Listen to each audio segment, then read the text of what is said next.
Olha, gente, a discussão salarial, ela ainda não acabou. O governo Paulo Dantas, MDB, ele encaminhou para a Assembleia Legislativa uma proposta de reajuste com base na sua receita corrente líquida, que é o que determina a Lei de Responsabilidade Fiscal, de 5,79%. A Assembleia Legislativa aprovou esse reajuste parcelado em 2 vezes, como recomenda o governo do Estado. Tá? Essa primeira parcela de 3% paga agora em setembro, dia 1º de setembro, e 2,79% em janeiro, mas que o governador Paulo Dantas, apesar da Assembleia Legislativa ter aprovado para janeiro, já adiantou que vai ser em dezembro. Mas nem todas as categorias gostaram dessa proposta que o governo negociou tete a tete. O Sindicato dos Trabalhadores da Educação, o Sinteal, por exemplo, contesta esta posição, está em greve, está com uma decisão do Tribunal de Justiça de multa de R$5 mil, que eu não sei como o sindicato vai ter condições de pagar, se vai manter a greve. É o que nós vamos saber a partir de agora com o presidente do Sinteal, Isael Gomes, e a vice-presidente que está nessa luta aí pela educação, que se quer a qualidade da educação, a melhoria da qualidade financeira dos professores, a professora Socorro. Consuelo, Socorro, não, perdão, eu me lembrei de Maria do Socorro, mas é outra vez. Consuelo. Professora, vice-presidente do Sinteal. Professora e professor, vocês continuam em greve? Por que a greve? A greve acontece no momento onde as tentativas de negociação da pauta se extinguiram. Então, nós estamos desde janeiro, iniciamos em janeiro uma discussão sobre a pauta. No tocante à recomposição salarial, a metodologia de reajuste que o governo apresenta é uma metodologia de IPCA, porém a nossa categoria ela tem suas especificidades. Essa negociação, eu vou pedir licença, professora, essa negociação, acho que vocês dois devem ter, junto com o conjunto de servidores, foi realmente frente a frente, porque os governos anteriores mandavam interlocutores e vocês ficavam sendo jogados de um lado para o outro. Dessa vez foi direta com o governador Paulo Dantas? Repare, nós tivemos um momento da negociação que ela aconteceu com um conjunto de servidores. Por 2 vezes nós estivemos com o governador negociando. Porém, desde a mesa de negociação, a educação já enfatizava o fato de, primeiro, nós temos recursos próprios da educação, que são do Fundeb. Para além do Fundeb, os 25% constitucionais, que são dos recursos arrecadados dos impostos, que também vão para a educação. Esses recursos dos 25% estão garantidos, porque são constitucionais? Estão garantidos. Nós temos uma previsão esse ano orçamentária de mais de 2 bilhões somados esses recursos. Para a rede estadual? 25%, mais o Fundeb 1,2 bi, dá mais de 2 bilhões previstos para o ano de 2023. A educação. Esses mais de 2 bilhões aí é para manutenção das escolas, pagamento de salários? Manutenção. 300 e poucas escolas, né? 317 escolas. E 170 mil alunos matriculados. Nós estamos nessa luta e aí apontamos que nós precisaríamos ter uma recomposição mínima de 14,95, que foi o que foi publicado pela Portaria 17 do Governo Federal e retificada através da Portaria 01/2023 do MEC. Eu vou só repetir os valores. Você fala em 14% é o reajuste que vocês estão pleiteando. 14,95 é o reajuste do piso nacional. E o governo acenou com 5,79% em 2 vezes. Esse é o motivo central da greve? Esse é o motivo, porque o que é que acontece? A metodologia de cálculo do governo é uma metodologia de IPCA. Para a educação, a gente trata de piso e carreira. O governo, em janeiro, aplicou 14,95 para quem tem o nível de magistério. Então, uma parte dos servidores, uma parte mínima dos servidores, na ativa cerca de 90 e poucos profissionais, dado do próprio governo, receberam essa complementação de 14,95. Porém, os profissionais que têm nível superior, que têm mestrado, que têm doutorado, não tiveram a recomposição com base no piso. O pleito é para que todos possam ter, inclusive os demais profissionais da educação que não atuam na sala de aula. Então, nós estamos nessa luta para que possamos ter uma recomposição da nossa carreira para todos os profissionais da educação, em níveis e classes. Hoje, qual é o piso para um professor iniciante? É porque eu sei que tem o nível, tem a tradicional, o nível superior. Professor iniciante fica em torno de R$ 5.900 o 40 horas com o nível superior. Com o nível superior. Com o nível magistério, ele paga o piso, que é R$ 4.425,55 centavos, 4.425. É interessante falar, quer dizer, um professor de nível superior, quanto 40 ganha? 40 horas, 4.950. Menos de R$5.000, né? É uma categoria de nível superior que recebe abaixo de diversas outras carreiras. A maioria das carreiras superior tem salários bem maiores, né? Sim. Então... E qual é a justificativa do secretário Beltrão, Márcio Beltrão, secretário de Estado da Educação? Na verdade, essa parte de recomposição de piso, de acordo com o que o próprio secretário, não é tratado muito lá pela SEDUC. Fica mais na parte pedagógica e administrativa. Essa parte é mais tratada pela Fazenda, Segov, Planejamento. São aqueles que tem tratado conosco acerca de números. Eu conversei com a secretária Renata Santos e recentemente também com o secretário de Planejamento e a própria ali o bastidor do governo. Eles falam o seguinte, que foi apresentado em cima de, como você coloca, né? Vocês estão trabalhando em cima do piso e eles têm o que impede eles a lei de responsabilidade fiscal, que limita o teto com gasto com funcionalismo. Esse reajuste que vocês pleiteiam extrapola essa LRF? A gente tem refutado essa afirmação da secretária, porque ela faz um cálculo, fazendo um levantamento de todos o conjunto dos servidores públicos.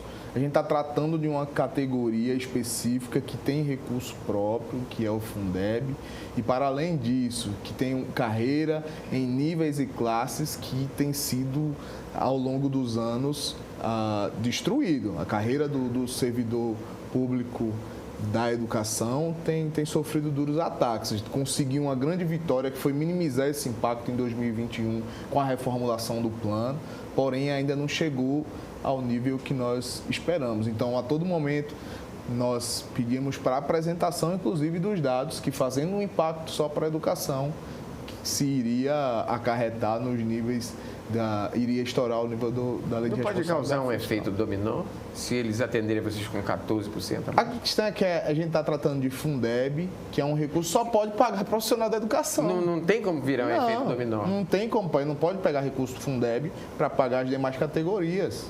Não tem, recurso da educação, os carimbados da educação. O governador tem viagem marcada, né, agora para setembro, para o Japão. E vocês estão com o canal de aberto, estão dialogando com o governo? Ou para a China? Japão não, perdão, China. Foi bom, o nosso diretor corrigiu aqui, tem viagem marcada para a China. Vai buscar novos parceiros para dinamizar a economia de Alagoas. Vocês continuam com diálogo de negociação aberto com o governo do Estado? Como é que anda isso? Então, olha, a greve, ela acontece porque não tem avançado nessa questão do percentual.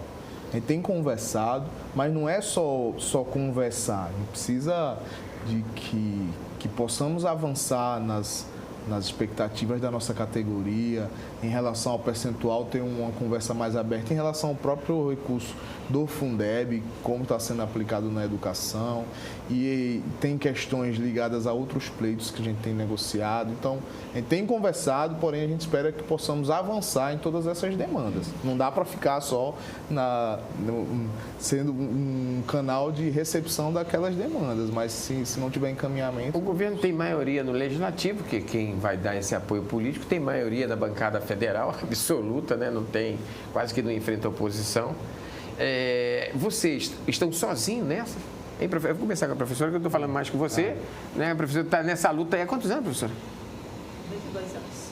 Desde que entrei como delegado de base e depois passei por secretaria e depois na presidência. Porque sempre tinha, quando havia negociação, havia um conjunto de servidores. E essa greve hoje é só uma categoria, né? Nenhum governo, seja ele federal, estadual, municipal, pergunta ao trabalhador: você quer um piso? Você quer uma carreira? Não, você luta com muito suor, embaixo de sol, de chuva, como a gente faz com muita firmeza, conquistamos o piso. E não podemos permitir que o piso seja letra morta, porque entende-se piso com carreira. Se eu tenho um valor inicial para uma carreira e ele não puxa aqui esse percentual, ele vira teto. É o que está acontecendo hoje entre o nível médio e o nível superior. Nível médio começa com 4.420, o superior com 4.900, uma diferença de R$500. Cadê a valorização desses trabalhadores? Quando você reporta a pergunta da Casa Legislativa, se nós estamos sós... Se vocês têm apoio político, porque quando cessa aquela negociação conjunta dos servidores, aí as categorias passam para reivindicações específicas, como é o caso da educação, né? De 14%, quase 15%. Isso. Vocês estão sós? Tem apoio dos outros sindicatos? Tem apoio do Legislativo? Tem apoio de parlamentares? Olha, nós buscamos... Alguns sindicatos também têm as suas pautas específicas, aliás, todos eles têm. A gente tem dialogado com a chefe de gabinete, ela tem nos recebido. Quer dizer, o canal de negociação está aberto? Está aberto. E isso tem contado para nós, porque a chefe de gabinete hoje é uma professora, né? Ela foi secretária da Educação. Bem positiva. Bem positivo, o diálogo tem sido bastante importante. Como é o nome dela? Rosiane Vasconcelos. Sim. Quer dizer... Mas só o diálogo não basta, como disse Israel, né? Precisa avançar. Precisa avançar, a categoria quer dinheiro no bolso, porque a gente precisa pagar nossas contas, aí não dá para que nós fiquemos num salário ínfimo e sem contar os prêmios que a educação tem recebido, que é um esforço hercúleo de cada trabalhador, de cada trabalhadora, que está lá no chão da escola fazendo com que a educação aconteça. Então, a categoria já disse que está cumprindo o seu papel. Agora, o governo também tem que valorizar, reconhecer o trabalho desses servidores, desses profissionais de educação, para serem reconhecidos e valorizados. Israel, tem uma decisão da Justiça, né? Como é que essa decisão da Justiça chega para vocês? Qual é a multa que está sendo aplicada? Chegou, tem uma multa de Vocês já tomaram conhecimento da decisão da Justiça? A gente acabou de receber antes de chegar aqui, nosso setor jurídico está analisando, mas a definição da permanência ou não vai ser da nossa Assembleia. Nossa categoria é quem vai e a multa é de quanto? Os rumos. R$5.000. R$5.000. Por dia? E vocês já estão há quanto tempo em greve? Vamos dizer, a gente começou a greve na quinta-feira passada, dia 24. Quer dizer que o sindicato tem como pagar uma multa dessa, né? Não, a decisão foi uma decisão monocrática do desembargador. A gente tem ainda os embargos, tem um caminho jurídico aí. Não quer dizer que a luta acabou, né? Não. Então a gente recebeu, vai ter orientação do nosso setor jurídico que vai indicar qual o melhor caminho para fazer a defesa. Então a gente nem pensa nessa questão. A questão agora é que a greve ela é vitoriosa, que a categoria está unificada e que nós, se for uma definição de todos e todas permanecer, nós iremos permanecer porque entendemos que é uma luta que é justa e necessária. Você fala, se nós estamos sós, nós estamos com a população alagoana que entende que essa categoria busca melhoria para a educação, sobretudo dos filhos da classe trabalhadora. Então nós queremos a melhoria da educação pública alagoana. Nós tivemos um acréscimo de quase 7.000 novas matrículas, porque com a pandemia, a classe média achatou aumentou a demanda, acho que, da escola pública. Como vai a escola pública de Alagoas? Nós percebemos que tem uma pauta muito direcionada para a meritocracia, para projetos que são feitos através dos institutos. A gente tem, desde sempre, reafirmado a necessidade de discutir os problemas da educação pública alagoana com quem está no chão da escola, que os projetos possam ser construídos por aqueles e aquelas que fazem os diagnósticos da situação real dos estudantes.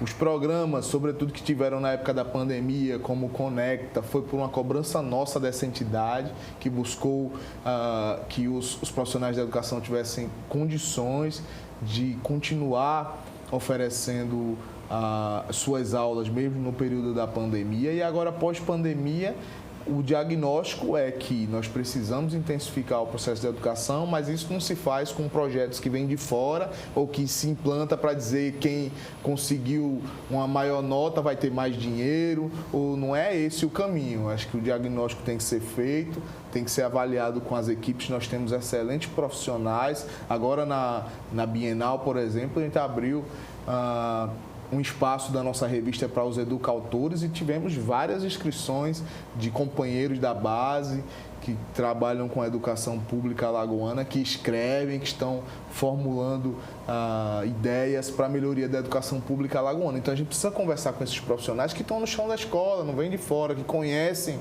a nossa realidade, para que nós possamos avançar no sentido da melhoria do ensino público. O Ministério da Educação está com um projeto que identificou nas suas pesquisas e análises que é um problema nacional, que as nossas crianças de 6 a 7 anos de idade, até 8 anos de idade, elas não sabem ler, não conseguem efetuar as 4 operações, e agora está com um projeto audacioso que a Alagoas já vem até já executando antes mesmo do governo federal botar em prática, que é a alfabetização na idade certa. Como é que o senhor vê esse projeto federal? Esse projeto está sendo tocado em Alagoas. Alagoas precisa recuperar esse tempo perdido, que eu acho que foi uma das consequências da pandemia. Sim, nós já tivemos outros projetos similares. O que é questionado é a forma de bonificação. Tipo, não é a escola que consegue o melhor desempenho que deva receber mais recursos, mas às vezes você tem escolas que precisam de infraestrutura, que não têm condições para que as aulas possam acontecer. Essas escolas precisam desse aporte financeiro para melhorar a estrutura, senão não vão ter condições de concorrer, inclusive, com outras escolas que têm condições melhores. Você tem escolas que você não tem água, que os banheiros não são da forma que deveriam ser para atender os estudantes. Nós temos escolas da educação infantil no interior, isso é comum, funcionam em casas como um anexo, não tem a infraestrutura adequada, então, às vezes, até a forma de fazer aquela socialização, de preparar o aluno para entrar no ensino fundamental 1, onde ele vai começar o processo de alfabetização, não consegue ser desenvolvido pela superlotação, pela falta de infraestrutura. Então, são diversos fatores que são analisados, que precisam ser corrigidos na base. É por isso que a gente insiste que precisam conversar com os profissionais da educação. É importante a política estrutural do governo federal, mas essa política ela precisa ser implementada com base na realidade dos profissionais. Então, nós temos que analisar todos os fatores, esses elementos, para que possamos chegar ao sucesso da alfabetização desses estudantes. Eu vou fazer uma pergunta aqui para os dois, mas vou começar com a professora, minha colega querida, a quem eu tenho um carinho e respeito muito grande por vocês dois, né? Mas ela porque eu conheço há alguns dias a mais, vou dizer assim, né? Professora, o Ministério Público tem um trabalho importante que já há uns 3 ou 4 anos, e em Alagoas, uma seção do Ministério Público também é ligada à educação, né? E ele acaba de narrar algumas situações que o Ministério Público Nacional e Estadual vem trabalhando em cima. Esse trabalho continua, que essa infraestrutura, até para que o professor tenha condições de trabalhar, ele precisa ter água para beber, precisa ter um espaço lúdico para as crianças, precisa ter áreas de lazer, e havia alguns problemas em algumas escolas, e não muito distante, até próximo da capital. Isso continua, melhorou? Como é que está isso? Olha, esse trabalho, essa parceria com o MP? Essa parceria com o MP, ela acontece, tem um coordenador desse núcleo geral que trata das questões... Que é o doutor... Lucas, não sei se ainda continuou, doutor Lucas Carneiro. Sim. Ele era quem acompanhava, né, era quem coordenava essas ações no interior e aqui na capital. Claro que a gente demanda primeiro lá para o promotor da região, depois vem para cá, aquele é o coordenador geral. O que a gente sente, eu não sei, pela quantidade pequena da promotoria, essas ações, elas são demoradas para que elas realmente sejam efetivadas. Sim, porque uma obra não acontece da noite para o dia, né? Exatamente, né? Então, assim, acaba que uma ação que a gente provoca, quando ela vem efetivamente ser posta em prática, ela tem demorado demais e algo não aconteceu. Uma das questões que eu lembro que melhorou um tanto na época foi a questão dos transportes, foi bastante decisiva. A gente tem percebido. Porém, a gente sabe que hoje a gente ainda tem muito transporte escolar deficitário, com problemas de pneus careca, da questão da manutenção desses transportes.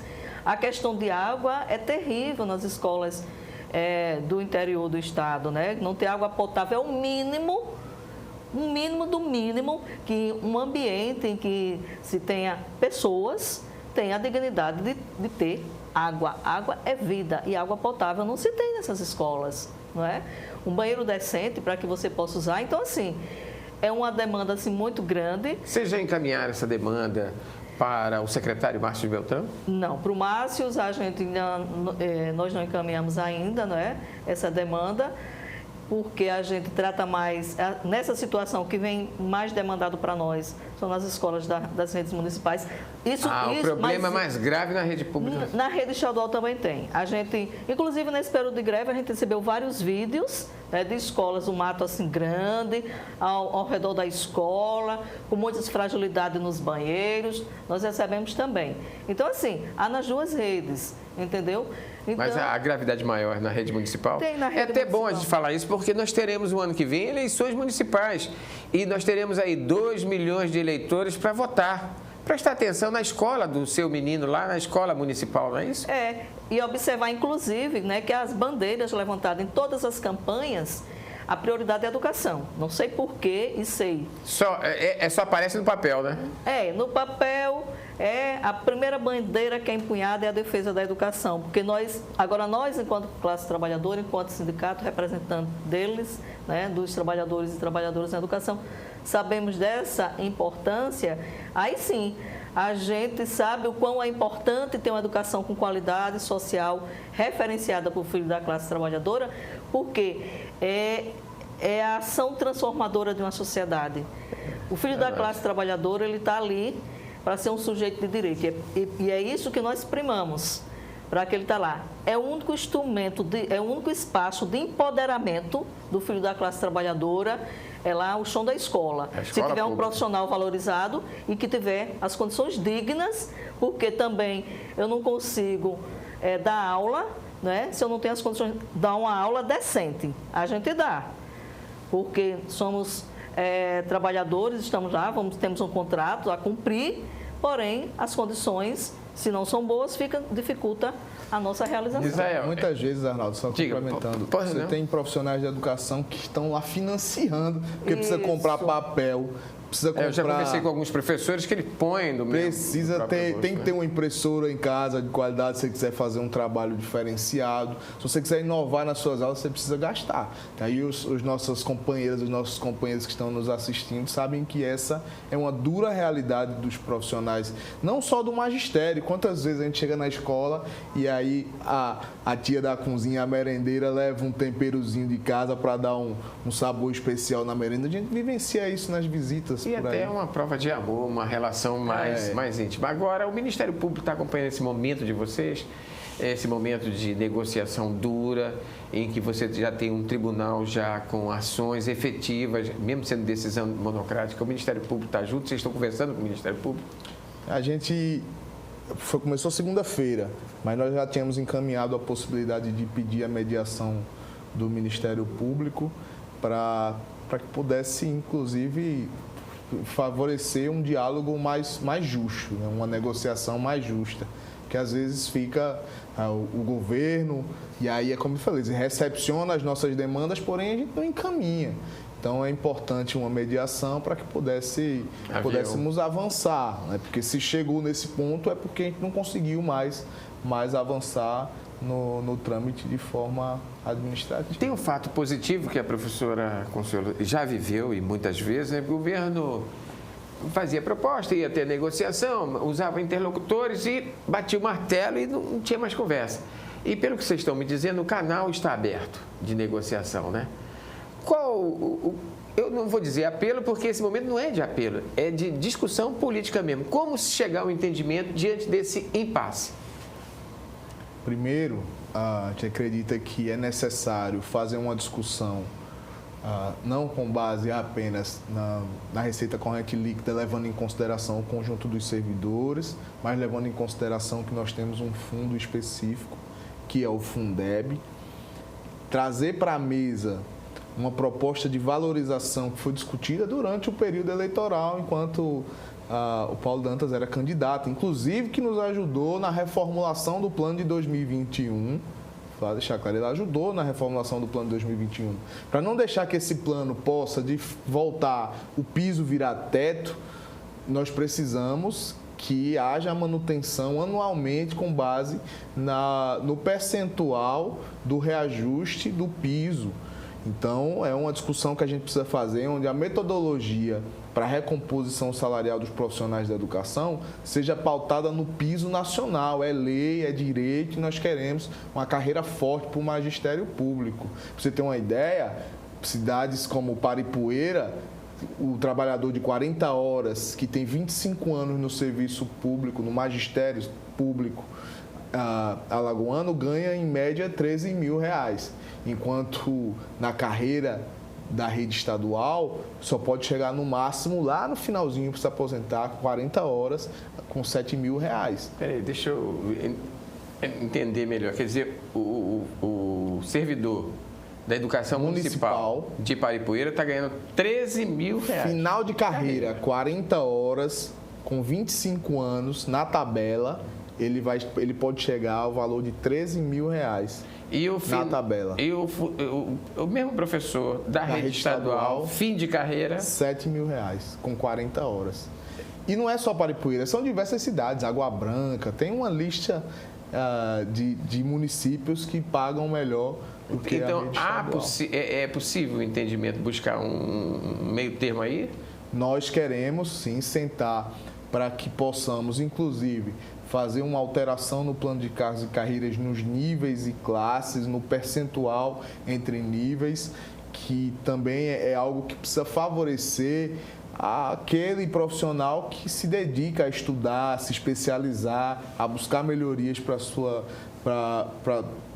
poder favorecer a esse estudante uma melhor qualidade na sala de aula. Então, a gente precisa estimular. Um estímulo à formação não pode ser apenas no papel, nem tampouco vir daqueles programas já prontinhos que são enviados por alguns institutos. Precisa investir na formação continuada a partir das nossas universidades que estão aqui, que formam professores, que formam profissionais das licenciaturas. Então, a gente precisa dessa parceria com a UNEAL, com a UFAL, com o próprio Instituto Federal. Precisamos investir nessa formação continuada, mas também precisamos investir na formação stricto sensu, lato sensu, para que possa ter mais professor com especialização, que possa ter merendeira com especialização, vigia com especialização, porque somos profissionais da educação. E o estímulo é que esses profissionais possam avançar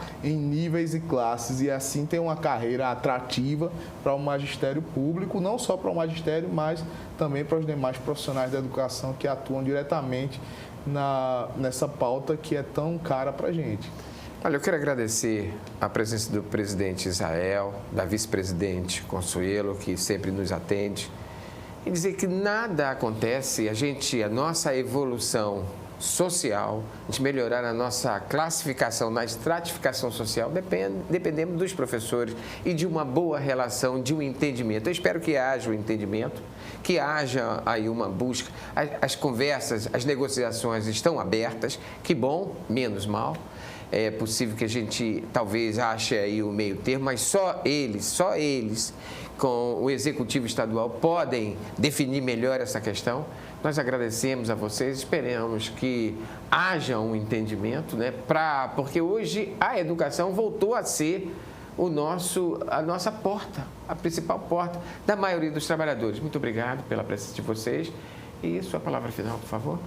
Agradecer o espaço mais uma vez aqui na TV Mar, dizer que nós estamos à disposição, é um canal aberto, esse programa Conjuntura, para dialogar com a sociedade alagoana.